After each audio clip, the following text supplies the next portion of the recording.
Os atomistas foram aqueles primeiros materialistas da história do pensamento que a gente tem condição de colocar. Os atomistas, eles pensavam numa coisa quase proibida no mundo grego. Os atomistas pensavam no vazio. Para eles, o mundo era um grande vazio, povoado por pequenas partículas eternas que o tempo todo estavam em movimento. O mundo infinito, povoado por partículas de todas as formas que, ao se moverem, ao se chocarem, gerariam tudo aquilo que existe. Os atomistas não precisavam de explicações divinas para o surgimento das coisas, porque as coisas se encaixavam perfeitamente. Os atomistas não pensavam em um único mundo, eles pensavam em muitos outros mundos. Os atomistas foram os primeiros materialistas do pensamento humano num nível filosófico. E o Epicuro saiu de Samos, veio para Atenas justamente para estudar. E dois nomes famosos, vocês já devem ter ouvido falar, Leucipo e Demócrito, dois atomistas muito famosos, foram justamente as fontes de formação, de estudo do Epicuro. Só que o Epicuro não ficou nesse atomismo do jeito que ele era colocado por Demócrito, por exemplo. O Epicuro resolveu fazer uma outra leitura do mundo. E essa é a grande diferença que faz com que a gente esteja aqui hoje. O que o nosso amigo Alain de Botton tentou dizer, falando no consumo, falando na nossa tendência a buscar a felicidade por aquilo que é propagandeado, é justamente que as coisas nos são dadas, as coisas nos são impostas, sem que a gente reflita, sem que a gente tenha autonomia para pensar se isso realmente é bom, se isso realmente vai me trazer algum prazer, alguma felicidade. O Epicuro, ele pensou o mundo como um vazio, cheio de átomos, né, que corriam. Só que tem uma diferença muito interessante. Para os atomistas clássicos, para Demócrito, por exemplo, os átomos estão sempre correndo nas mesmas direções, né? Ou seja, eles estão o tempo todo indo para os mesmos lugares. E aí eles formam as coisas do jeito que elas são. Epicuro imaginou, Epicuro pensou, e com o rigor da filosofia, ele acabou concluindo que existe um desvio aleatório, existe um desvio no movimento desses átomos que rodam por esse mundo. Esse desvio, que ele chamou de clinamen, ele faz uma diferença em nível filosófico muito grande, pessoal. Porque se as coisas não são sempre do mesmo jeito, elas não estão traçadas por uma determinação externa a nós, então elas propõem, elas fazem a gente entender que o mundo não é algo marcado, que existe a possibilidade da transformação, que existe a possibilidade do novo e, principalmente, razão de ser do nosso vídeo, a vida pode ser construída.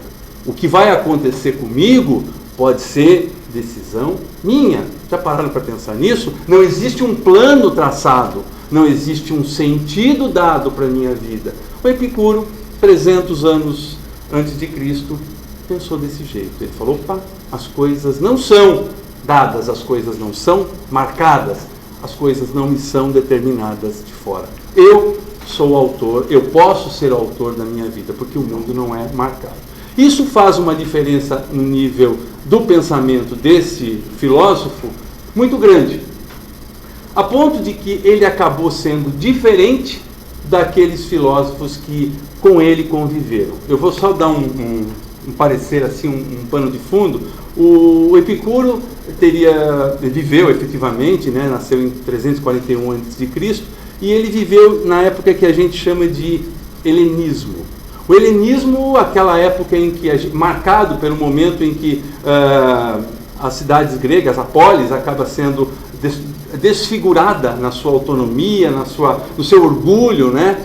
Por conta do domínio da Macedônia e depois, finalmente, dos romanos, e acabou aquela grande fonte intelectual que existia na Grécia. Mas não continuaram a existir filósofos, não existiram os estoicos, os céticos. Sim, só que alguns historiadores costumam dizer o seguinte: toda época de decadência, o pensamento deixa de ser absoluto e passa a ser utilitarista. Com a filosofia aconteceu a mesma coisa.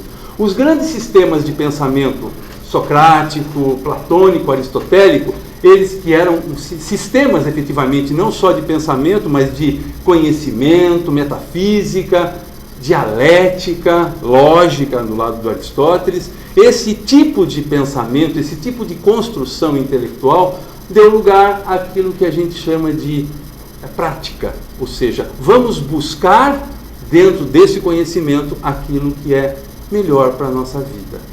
E essa foi a tendência da filosofia helenista, que de tanta elaboração intelectual passou a ser uma elaboração mais contida, para que as pessoas pudessem, usando o conhecimento, viver melhor. E como é que pensavam esses helenistas? Vamos fazer assim, vamos colocar cético, estoico, depois neoplatônico e todos esses. Eles queriam entender como é que funciona a natureza para, observando essa natureza, sabendo das suas leis, poder se adaptar a essas leis. Quem já leu alguma coisa dos estoicos sabe muito bem disso. A natureza exige de mim que eu me contenha, que eu me adapte a ela, que eu faça com que ela me provenha daquilo que eu preciso. Mas eu vou ter que me acomodar a ela. O Epicuro muda também esse viés dos helenistas, da sua época. E, por isso, tomou pancada de tudo quanto foi lá. Não tinha mestres como os outros, era um sujeito que veio, entre aspas, do interior, ele acabou sofrendo muito e a sua ideia acabou sendo diferente. Só que ele acabou construindo uma realidade também diferenciada.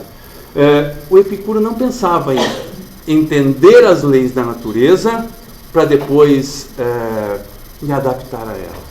O Epicuro, como foi dito aqui, ele procurava pensar em como eu sou, pensar em como eu vivo, pensar em quais são as minhas necessidades e aí entender o que a natureza pode me dar. O que eu posso tirar dessa natureza?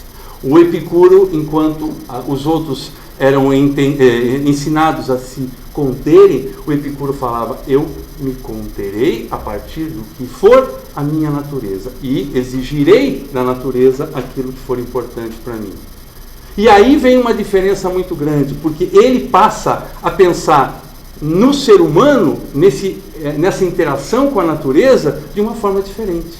Enquanto a natureza parecia nos ditar regras para que a gente vivesse melhor, o Epicuro falava: não, eu tenho que pensar em viver uma vida de forma autônoma, uma vida sem imposições externas, sem verdades externas. Eu tenho que buscar a realização do meu ser a partir daquilo que for da minha natureza, e não aquilo que for de fora de mim me exigir. E aí ele constrói um pensamento muito completo, muito interessante.